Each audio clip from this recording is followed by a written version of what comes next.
बलात्कारी को music video बनाना है, 40 दिन की पैरोल चाहिए, ग्रांटेड।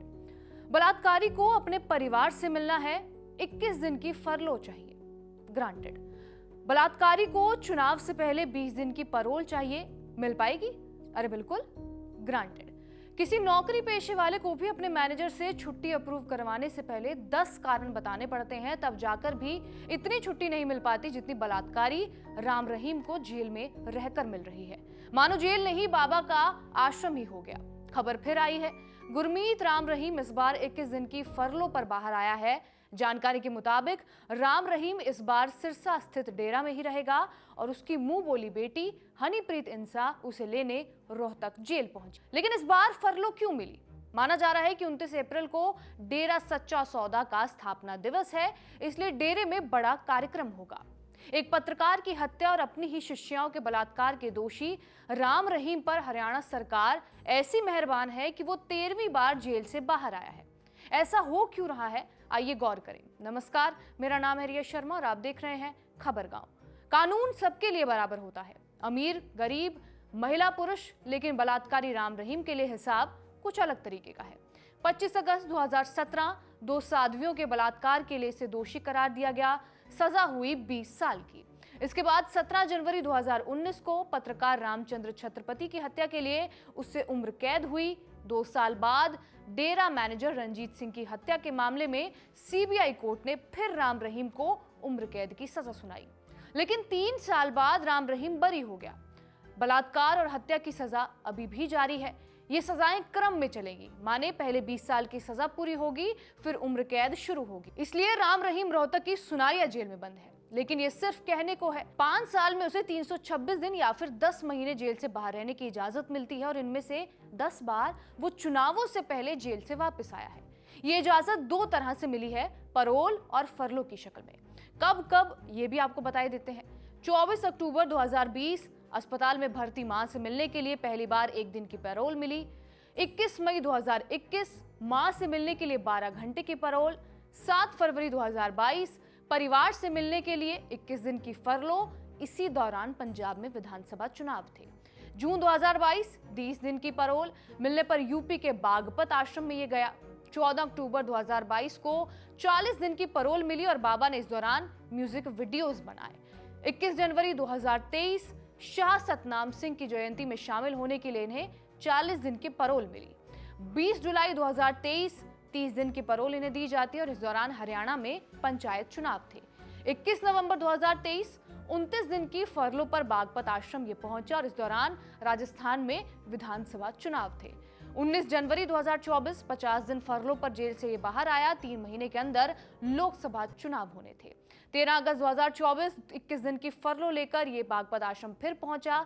2 अक्टूबर 2024 21 दिन की पैरोल पर यूपी के बरनावा आश्रम पहुंचा और इस दौरान हरियाणा में विधानसभा चुनाव थे। 28 जनवरी 2025 राम रहीम अब 30 दिन की पैरोल पर सिरसा आश्रम पहुंचा और इस दौरान दिल्ली में विधानसभा चुनाव थे। 9 अप्रैल 2025 की तारीख आई और राम रहीम 21 दिन की फरलो पर सिरसा आश्रम पहुंचा है। पैरोल और फरलो दोनों मिलती कैसे हैं, आप ये समझेंगे तो आपको राम रहीम के मामले में चल रहा पूरा खेल समझ आ जाएगा कि ये महज एक कानूनी औपचारिकता है या फिर कुछ और, संयोग है या प्रयोग है। कैदियों के लिए पैरोल और फरलो की व्यवस्था जेल अधिनियम 1894 में की गई है। हरियाणा में good conduct prisoners temporary release act 1988 और 2022 के सेक्शन 2 से लेकर 7 में पैरोल को लेकर प्रावधान है। इसके मुताबिक कोई शख्स अदालत से दोषी साबित होने के बाद जेल में बंद है तो उसे कुछ खास कंडीशन में पैरोल मिल सकती है, जैसे किसी करीबी की मौत हो गई, कोई बहुत गंभीर रूप से बीमार हो, बीवी की प्रेगनेंसी हो, बेटा बेटी की शादी हो या फिर कोई ऐसा काम हो जहां उसका रहना बहुत ज्यादा जरूरी है। ऐसी कंडीशन में कैदी के जेल में अच्छे व्यवहार को ध्यान में रखते हुए पैरोल दी जा सकती है। अच्छे व्यवहार से यह मतलब है कि वो जेल के सभी नियम फॉलो करे, जो काम मिले पूरी तरह और समय पर करे, अच्छा बर्ताव रखे, दूसरे कैदियों की मदद करे और जेल में कोई अपराध ना करे।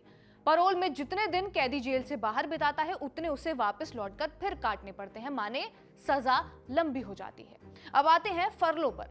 फरलो एक छुट्टी है, फरलो हर कैदी का अधिकार है।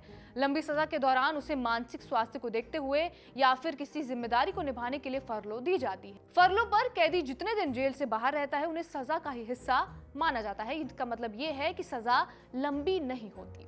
राम रहीम को 8 बार पैरोल मिली है और 5 बार फरलो। जब जब सवाल होता है, हरियाणा सरकार ये कहकर पल्ला झाड़ लेती है कि ये सब कानूनी प्रक्रिया के तहत हो रहा है, कैदी के भी अपने हक है, इसमें सरकार क्या कर सकती है। लेकिन यही पेच है, पैरोल कैदी का हक नहीं होती। कानून में कहीं नहीं लिखा कि कैदी को पैरोल देनी ही देनी है। पैरोल किसी बेहद जरूरी काम के लिए ही दी जा सकती है, वो भी तब जब व्यवहार अच्छा हो। राम रहीम कितने जरूरी कामों के लिए जेल से छूट रहा है और बाहर आकर कितना जरूरी काम कर रहा है, इसका फैसला हम आप पर ही छोड़ते हैं। अब आते हैं सवाल पर कि सरकार इसमें कैसे मिली हुई है। हर जिले में डिस्ट्रिक्ट पैरोल एडवाइजरी कमेटी होती है। ये कमेटी जेल प्रशासन को ये सलाह देती है कि किस कैदी को पैरोल मिलनी चाहिए और किसको नहीं। इसका मतलब ये है कि अगर कोई कैदी पैरोल चाहता है तो उसे पहले जेल प्रशासन को आवेदन देना होगा। उसके आवेदन पर जेल प्रशासन डिस्ट्रिक्ट पैरोल एडवाइजरी कमेटी से सलाह मांगेगा। उस सलाह के आधार पर फैसला लिया जाता है। अब डिस्ट्रिक्ट पैरोल एडवाइजरी कमेटी में बैठेगा कौन, ये सरकार ही प्रत्यक्ष या परोक्ष रूप से तय करती है। तो पैरोल देने के फैसले में सरकार का कोई रोल नहीं, ये कहना सही नहीं है। इतना ही नहीं, कमेटी जब पैरोल देने ना देने की सलाह देती है तो उसमें कोर्ट का किसी भी तरह का सीधा दखल नहीं होता। इसी तरह फरलो भी डिस्ट्रिक्ट पैरोल एडवाइजरी कमेटी की सलाह पर ही मिलती है। सोचने वाली बात है कि राम रहीम जेल के अंदर ऐसा क्या आचरण रखता है कि पैरोल एडवाइजरी कमेटी को वो बहुत भाता है और कमेटी उसे पैरोल देने से पहले ठोस कारण या जरूरत वाले पैमाने को किस तरह जांचती है। क्या कमेटी किसी दबाव में ये फैसले ले रही है? ये सब हम इसलिए पूछ रहे हैं कि एक हत्यारे और बलात्कारी पर जितना रहम कमेटी खा रही है उतना बाकी कैदियों पर तो दिख नहीं रहा। चलते चलते आपको डेरा सच्चा सौदा के बारे में भी कुछ जानकारी दे देते हैं। डेरा सच्चा सौदा की वेबसाइट के मुताबिक ये एक सामाजिक सांस्कृतिक संगठन है। 1948 में संत शाह मस्ताना महाराज ने इसकी शुरुआत की। शाह मस्ताना महाराज के बाद डेरा सच्चा सौदा का प्रमुख सतनाम महाराज बना। ऐसा कहा गया कि शाह मस्ताना ने साल 1960 में ये भविष्यवाणी की कि वो ठीक 7 साल बाद तीसरे डेरे के प्रमुख के रूप में आएंगे। उसके बाद 1967 में गुरमीत राम रहीम का जन्म हुआ। इस तरह साल 1990 में सतनाम सिंह महाराज ने गुरमीत राम रहीम सिंह को डेरा की गद्दी सौंपी। ये संगठन अपने आप को गैर सरकारी, गैर लाभकारी बताता है। इसके 46 आश्रम भारत में हैं और कई विदेशों में। डेरा ने कई सामाजिक काम शुरू किए जैसे कि स्वच्छता अभियान, रक्तदान शिविर और नशा मुक्ति अभियान। लेकिन गुरमीत राम रहीम के कार्यकाल के दौरान ये विवादों में आया। रेप और हत्या के मामले में राम रहीम को जेल हुई, पर ऐसा नहीं था कि जेल में होने के चलते राम रहीम के पास पैसों की कोई कमी हो।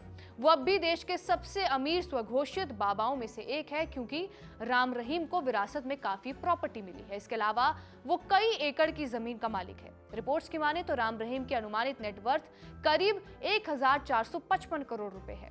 उसकी एक गोद ली हुई बेटी है जिसका नाम है हनीप्रीत इंसान। इनका असली नाम प्रियंका तनेजा है। वो राम रहीम की सबसे करीबी सहयोगी मानी जाती है। 2009 में राम रहीम ने उन्हें औपचारिक रूप से बेटी के रूप में गोद लिया और इनका नाम रखा हनीप्रीत इंसान। यही हनीप्रीत उसे जेल से वापस लाने के लिए पहुंची थी।